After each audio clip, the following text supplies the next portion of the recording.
ลองดู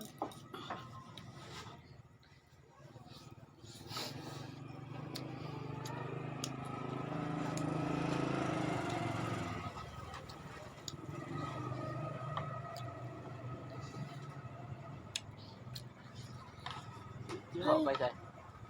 จะพอปะ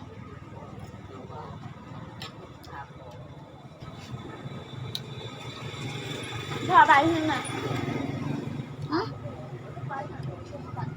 เราขึ้นเรือนนั่นแหละ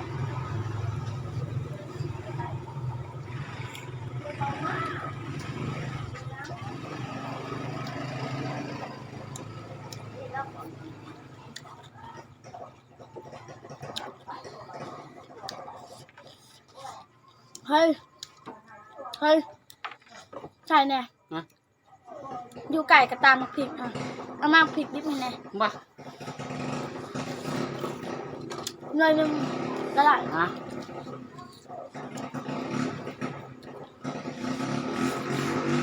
แดงกะเผ็ดจังหวะเผ็ดบ่เผ็ดบ่พอเนาะเผ็ดบ่พอใส่กัดอีก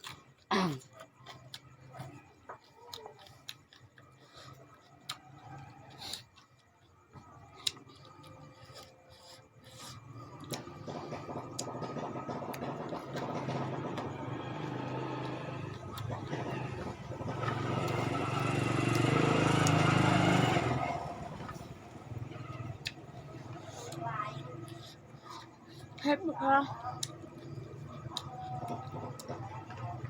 มันเป็นเผ็ดถือเพื่อนกูฮะจะหายแล้วเป็นยัง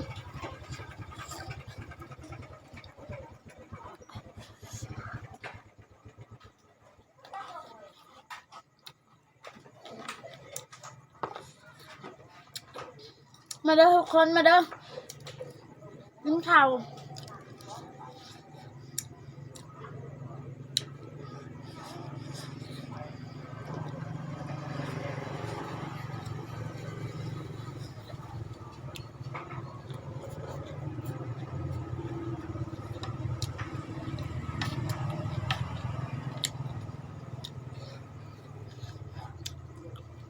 เผ็ดประพาของกัดถึกเผา